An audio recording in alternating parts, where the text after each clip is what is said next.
talk about the return of serve. One of the most important aspects about the return of serve is to remember that your goal after you hit that return is to run forward. We do see a lot of people, they'll return, they're kind of slow to come forward, or they forget to come forward altogether, but that is your number one goal, is to make sure after you hit that return that you're able to get to that kitchen line, right? And so as you hit that return, kind of making sure that your body momentum is going forward helps with that. One of the biggest mistakes that we see is people will go and they're waiting for a serve and they're kind of standing over here right on top of the baseline. And so if Bethany happens to hit a really good deep serve, now I'm hitting my return on my back foot this way. So not only is my return going to suffer, right? But now I hit this return, I take 2 steps back, and now I'm having to run to the kitchen line from even further back than I would have originally had to, because my body weight's going backwards, and it just makes it harder for me to move forward after that, right? So standing a little bit further back when you're returning is advantageous, because now I'm able to make it easier for me to have my body momentum going forward as I'm hitting this return, which one will make sure that my return is better, and 2, make sure that I have a better chance to get to the kitchen quicker, so that I'm not giving Bethany an easier third shot, right?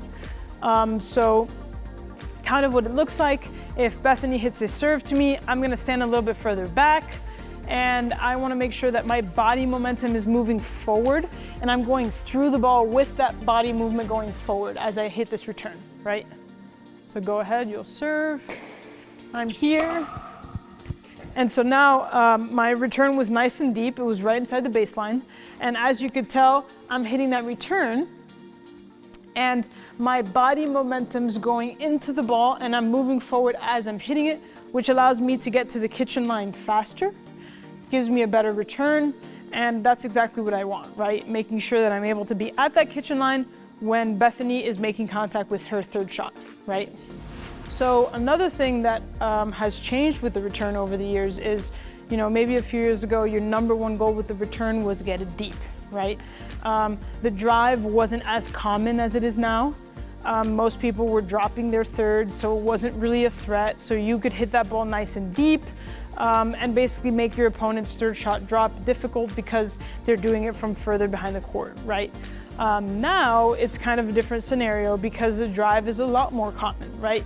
So if you hit your return deep, but it's high, you're still risking, you know, the chance that they're gonna hit that drive at you in a very aggressive manner. And so now your volleys are maybe a little bit more defensive, right? So you'll notice a lot of people have been switching over kind of to that slice return. And the reason that they do that is because you're able to keep your returns deep, but also low, right? You can't, you know, prevent your opponents from hitting a good third, but if I can avoid a really good third shot drive, I probably want to do that, right? And if Bethany is making contact with her third shot kind of knee level, driving would be risky. One, because she would be dealing with the net, right? So she would have to take pace off the ball in order to be able to drive from this low, and she'd have to put a ton of topspin, right? The swing would be low to high, so chances are, if I'm on the other side volleying that ball, I will have a volley that's chest level or higher, right? Whereas if I hit a return to Bethany, and she is nice and deep, but her contact point is chest level or higher, now she's able to get the ball lower to me and give me a more difficult volley. So on those returns, not only do I want to get the ball deep, but I want to be able to make sure that I keep it low, so that I make it less likely that my opponents are going to hit a really aggressive third shot drive and put me on defense, right? So that low slice return, again, you want to make sure that your momentum's going forward. With the slice return, your paddle face is going to be slightly open. You don't want it to be too open, or else the ball will not go forward. So you do want it to be just slightly open. You're going to make contact with the back bottom of the ball.